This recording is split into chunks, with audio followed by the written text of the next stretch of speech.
పెద్దపీట ప్రతి సంవత్సరము కాపులకు 2000 కోట్లు నిధులు సెల్ఫ్ గ్రూప్స్ కి వేస్తానని చెప్పారు గత ముఖ్యమంత్రి జగన్మోహన్ రెడ్డి గారు. మరి చేసింది ఏమీ లేదన్న విషయం మీకు తెలుసు. మరి మేము ఎన్నికల సమయంలో నిజంగా అధ్యక్ష కాపు భవనులకు అంటే జిల్లా హెడ్ క్వార్టర్స్లో 13 జిల్లాలో 26 కాపు భవన్లు కూడా మేము శాంక్షన్ చేశాం అధ్యక్ష. అదేవిధంగా 487 మినీ కాపు భవన్లు కూడా మేము ఏర్పాటు చేశాం అధ్యక్ష. దానికి నిధులు కూడా కేటాయించాం, అడ్మినిస్ట్రేషన్ శాంక్షన్ కూడా కేటాయించాం అధ్యక్ష. మరి గత ప్రభుత్వం మేము మా ప్రభుత్వంలో ఆల్రెడీ 70-80% అయిపోయిన బిల్డింగులు ఉన్నాయి అధ్యక్ష. ఆ అడ్మినిస్ట్రేషన్ శాంక్షన్ కూడా క్యాన్సిల్ చేసేసారు అధ్యక్ష. అంటే కాపులు బాగుపడడం కూడా ఇష్టం లేదు అధ్యక్ష. నేను మాట్లాడే వరకు ఉండండి, నేను అధ్యక్షులకు చెప్తున్నా, తర్వాత మీరు మాట్లాడండి.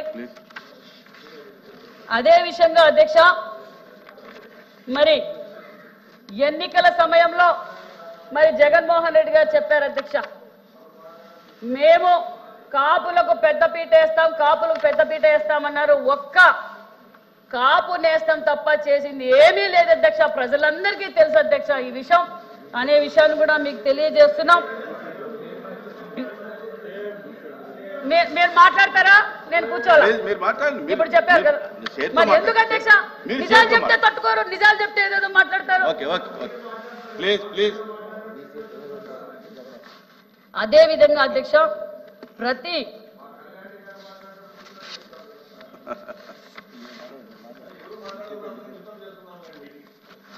మరి మా సోదరులు ఇందాకే అడిగారు అధ్యక్ష, మహిళలకు ఎంపవర్మెంట్ కోసం మీ ప్రభుత్వం ఏమైనా చేస్తా ఉందా అని అడిగారు అధ్యక్ష. గతంలో 14-19లోనే కాదు అధ్యక్ష, ఎప్పుడైతే తెలుగుదేశం పార్టీ స్థాపించిన రోజులే మహిళా ఎంపవర్మెంట్ అనేది, మహిళా పక్షపాత అనే విషయం మీకు అందరికీ తెలుసు. మహిళలంతా ఈరోజు ఇన్ని రంగాల్లో ఉన్నారంటే ఆ ఘనత అన్న నందమూరి తారక రామారావు గారిది. 14-19లోనే మేము గ్రూప్స్ పెట్టాం, మహిళలకి ఎంపవర్మెంట్ కోసం వాళ్ళకి సపరేట్గా నిధులు కేటాయించాం. ఆ రోజే కుట్టు మిషన్ల ద్వారా కావచ్చు, గ్రూప్స్ ద్వారా డ్వాక్రా గ్రూపుల ద్వారా కావచ్చు, అనేక విధాల సంక్షేమ పథకాలు కూడా మేము అందజేశామన్న విషయాన్ని కూడా మీకు తెలియజేస్తున్నాం అధ్యక్ష. ఒక్క చిన్న విషయం అధ్యక్ష, మరి రంగుల రెడ్డి గారికి రంగులు మార్చుకోవడం తెలుసు, ఏం అధ్యక్ష పేర్లు మార్చుకోవడం తెలుసు. ఆ కాపు భవన్లు 3 భవన్లు 70-80% అయిపోయినాయి అధ్యక్ష, అయిపోయినాయి అధ్యక్ష. మరి రంగుల రెడ్డికి రంగులు మార్చుకోవడము, పేర్లు మార్చుకోవడము పెట్టి ఆ పూర్తి చేయడం ఇష్టంగానే చేద్దాం.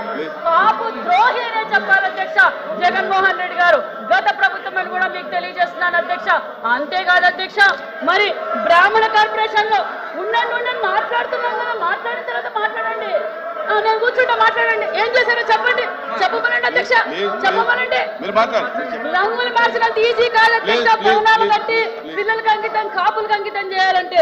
అదే విధంగా అధ్యక్ష మరి ఇంకా బ్రాహ్మణ కార్పొరేషన్లకి చెప్తాం అధ్యక్ష.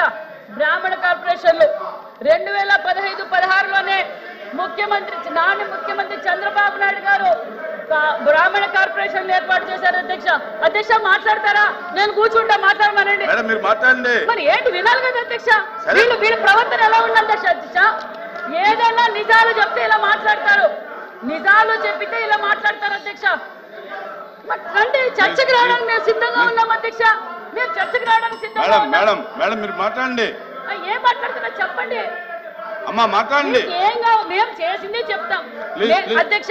మేము గతంలో ఏం చేసామో చెప్పాం, 14-19లో ఏం చేసామో చెప్పాం, 19-24లో ఏం చేస్తామో చెప్తున్నాం, ఇప్పుడు ఏం చేయబోతున్నామో కూడా చెప్తున్నాం కదా అధ్యక్ష. వినమనండి, మీరు చెప్పాలి అధ్యక్ష, ఇలా డిస్టర్బెన్స్ చేయకూడదు అధ్యక్ష.